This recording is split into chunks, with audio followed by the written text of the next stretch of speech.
I do think that there are enough layers in the movie for people of all walks of life. Hi. Hey, what's up? I'm Patrick, and some of you may know that I was in H.P. Mendoza's latest feature film, Bitter Melon, a tragic comedy about a Filipino-American family that gets together over Christmas and conspires to kill an abusive family member. I actually got a chance to sit down and talk to H.P. after his premiere screening way back in May. One caveat is that we shot in the middle of San Francisco in Japantown, but we didn't have an external mic, so there was some wind noise, and so I replaced a lot of my questions with title cards, question cards, whatever, and added some subtitles where I thought they might be necessary. But in general, I did what I think is probably the wisest thing and let HP do most of the talking himself. Enjoy. So you just had your world premiere of Bitter Melon last night. Yeah, also known as Bitter Lemon. Yes, the underground name. How do you feel? I feel pretty good. What creates a cycle of violence, why it's perpetuated, and that's my preoccupation. It's been my preoccupation. Masculinity and the breaking of masculinity and like the tyranny of masculinity has been my preoccupation for a very long time. Being a gay man, you know. He hates men. Yeah, I love this.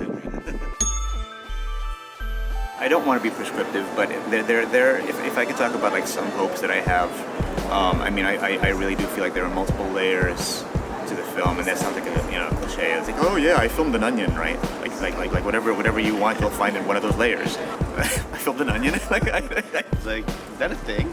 It is now. Hashtag I filmed an onion. Is that a Warhol film? It's just called Onion. It's 6 hours of an onion. I do think that there are enough layers in the movie for people of all walks of life. Hi.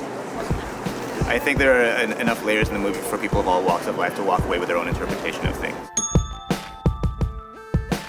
Whenever I would get notes about, let's say, editing or cinematography or something that was related to craft, I was like more than open. I was really open to things that had to do with structure and pacing and timing. But that wasn't the majority of the comments. I think that when I would go through the digital questionnaires or the paper questionnaires even, I would have some really disconcerting comments like, the story itself isn't necessarily Filipino-American.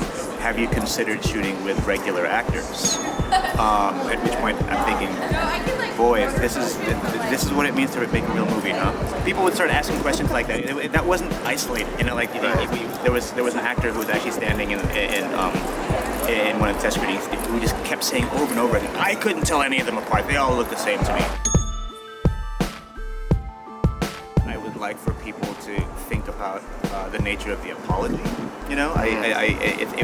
It's embedded in the film, but I thought it was strong enough that I made it into the tagline of the movie. When people say they want apologies, they don't want apologies, they want blood. That's probably the most universal thing that I would love for people to walk away talking about. If we're talking about, power dynamics between men and women, or husband and wife, or people in domestic relationships, I think that's why I want more questions, because I think a lot of times people view this movie and say, well, oh, this is interesting. Why is the abuser so charming? I actually really like this person. I think to myself, because the movies that you're used to watching where the abuser is kind of like a Gaston from Beauty and the Beast, or kind of like a two-dimensional supervillain, that doesn't do justice. Because I think what ends up happening is you create this narrative that a lot of people who don't experience abuse actually watch and say well, if I were in that situation, I would know he was a bad guy. I would say, dump the zero, get yourself the hero. And I'm like, no, that's just so facile. I'm always happy when people say they've seen I Am a Ghost, because that's kind of that's been my baby for a while. Mm-hmm. But I think, I would mention that I'd done I Am a Ghost, and sometimes people with this good glaze, they're like, oh yeah, but let's talk about Colma, man. My favorite scene is blah blah blah, or let's talk about Fruit Fly. That spoke to me because, and nothing against the people who really connect to this. I just kind of wish they would give I Am a Ghost a chance, Sure, yeah. And now I feel like Bitter Melon is the first time that I can actually see those audiences kind of cross, Yeah. And I don't know what that means just yet, because we just had our first reading last night, but I am liking that I'm looking at the Bitter Melon page on Facebook, and I'm seeing people from the I Am a Ghost page joining. Oh, great. Yeah. That's awesome. And so hopefully people will actually go and watch I Am a Ghost too. Go watch it. You can go to hpmendoza.com and find out about Bitter Melon and the rest of my work there. But you can also go to the Bitter Melon movie Facebook page, and we post updates there all the time.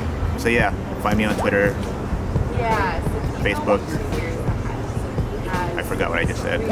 It's all good. Yeah. I'll just reform your sentences later. If you made it this far, thanks for bearing with the wind noise. Be sure to check out the Bitter Melon trailer, and don't forget to subscribe to the National Film Society YouTube channel and check out a couple more videos. Thanks. See you next time.